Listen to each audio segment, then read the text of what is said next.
emissaries, and countless preventable deaths of children and others. Take Sudan, for example. The freezing of U.S. humanitarian assistance forced the closure of nearly 80% of the emergency food kitchens there. 2 million famine-affected people were left without access to food. People died because of those actions. Mothers, fathers, and children.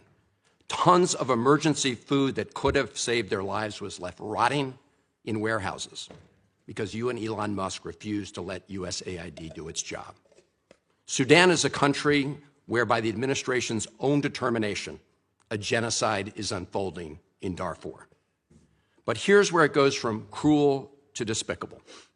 While cutting off food aid to Sudanese families living through an actual genocide, you're fast-tracking white South Africans for refugee status under a manufactured claim that they are the victims of genocide. You tried to block the admission of individuals who had already been approved to come here as refugees while making bogus claims to justify granting such status to Afrikaners. You've made a mockery of our country's refugee process, turning it into a system of global apartheid where political ideology and race, more than truth or need, matter. And while you've turned away from a genocide in Sudan and invented one in South Africa, you teamed up with President Trump to throw the Ukrainian people under the bus and have been played like a fiddle by Vladimir Putin. Of course, Donald Trump not only said he would end the war in Ukraine on day one, he also said he would end the war in Gaza on day one.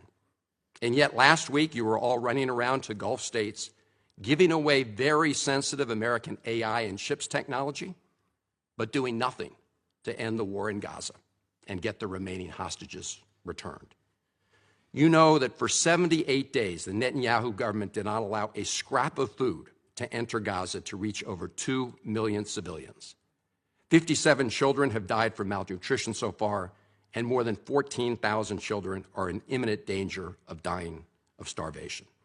As Cindy McCain said last week, and I quote, "Families in Gaza are starving while the food they need is sitting at the border." That is a gross violation of both U.S. and international law. What did you do? Nothing. Not once did you publicly call upon the Netanyahu government to end the blockade. Fortunately, other countries spoke out, and now we see a tiny trickle going in. Where have you focused your energy instead, Mr. Secretary? Well, your first trip as Secretary of State was to El Salvador, not to promote democracy, but to cozy up to President Bukele, who calls himself the world's coolest dictator. The result was a cash for collusion deal to deprive people living in America of their constitutional rights to due process. The Supreme Court, in a 9-0 decision, instructed you to facilitate the return to the United States of Abrego Garcia, who the administration admitted was wrongfully deported to El Salvador. Your response? You've openly flouted judicial orders. When asked whether you have been in touch with El Salvador to return Abrego Garcia, you boasted, quote, "I would never tell you that. And you know who else I would never tell? A judge." Clearly, you don't care about the Fifth Amendment right to due process, and you don't care about the First Amendment either, since you've been very busy snatching students off of college campuses for exercising their right to free speech. You dredged up a relic from the McCarthy era to claim that student protesters posed a threat to the foreign policy of the United States. Give me a break, Mr. Secretary. You know as well as I do this isn't about national security. It's about punishing free speech. And you know that in America, the government doesn't get to use its power to punish speech it doesn't like. Yet in March, you boasted about revoking student visas, saying, and I'm quoting, "We do it every day. Every time I find one of these lunatics, I take away their visa," unquote. Let's look at one of those lunatics, Mr. Secretary, Ms. Ozturk. Her crime was co-authoring an op-ed in her college paper critical of Tufts University's response to the war in Gaza. Your own department found 0 links to terrorism, no anti-Semitic statements, but you still yanked her visa and shipped her off to detention in Louisiana. And the list goes on and on.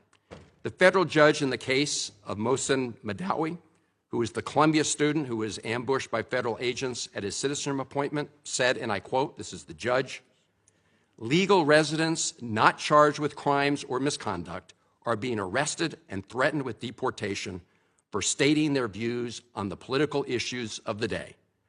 Our nation has seen times like this before, especially during the Red Scare and Palmer raids. Like the McCarthy-era witch hunts of the 1950s, your campaign of fear and repression is eating away at foundational values of our democracy. Back then, it took one voice, Attorney Joseph Welch, to cut through the hysteria with the simple question that marked the beginning of the end of that shameful era. He asked Senator McCarthy, have you no sense of decency? And I would ask you the same, Secretary Rubio. But you have shown through your words and your actions what the answer is. And I have to tell you directly and personally that I regret voting for you for Secretary of State. I yield back. May I respond? You may sit. Well, first of all, your regret for voting for me confirms I'm doing a good job, based on what I know. Well, that's just a flippant statement, Mr. for. Secretary. Can I respond, Mr. Chairman? You may. I didn't ask. Senator, please let the Secretary have I'd be the floor. happy to, but then I can respond to his Your response. time's up, Senator, and willfully used, I might add. Well- your remarks do not represent the view of this committee. Well, Mr. Secretary, please. Well, I'd like to. I can't respond to everything he said because much of these are untrue, but I'll go through a few. First of all, I'm actually very proud of the work we've done with USAID. For example, I don't regret cutting $10 million for male circumcisions in Mozambique. I don't know how that makes us stronger and more prosperous as a nation. I don't regret Sudan, Mr. psychosocial support services. I raised for USAID. Sudan, Mr. Secretary. Can I not respond, Mozambique. Mr. Chairman, or do I? Senator, I'd ask you to suspend. You had 7 straight minutes. I chose to use my time that way, Mr. Chairman. That's my right to Please use my suspend, time that way. Secretary Rubio. Well, I can go on. I mean, there's other things here. We spent $227,000 for Big Cat's YouTube channel from USAID.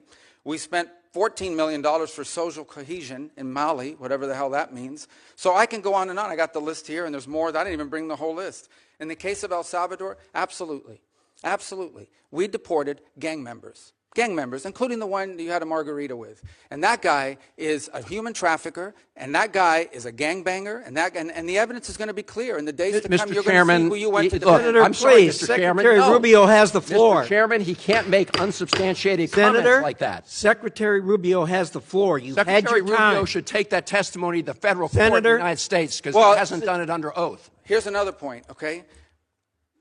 There is a division in our government between the federal branch and the judicial branch. No judge in the judicial branch cannot tell me or the president how to conduct foreign policy. No judge can tell me how I have to outreach to a foreign partner or what I need to say to them. And if I do reach to that foreign partner and talk to them, I have under no obligation to share that with the judiciary branch. Just like a judge cannot order me to negotiate with a foreign minister of Russia, they cannot order me to negotiate with a foreign minister or the president of El Salvador. And if I did negotiate with them, which we have responded to them, and we've told them, we've had communications with the president of El Salvador, I am under no obligation, under our division of powers in this country, and to share with the judicial branch how I conducted diplomacy of the United States. It would actually be counterproductive. If I started sharing with courts, or frankly, with the media, my conversations with foreign leaders and all of their details, no foreign leader would talk to me again, and we would break trust with them. So I have complied with every court order. What I won't comply with is an order to disclose what I'm saying and what we're talking about with a foreign leader, because then they won't talk to me. Diplomacy doesn't work that way.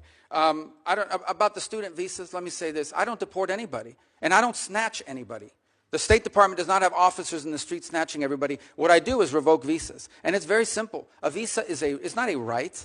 It is a privilege. People apply for student visas to come into the United States and study.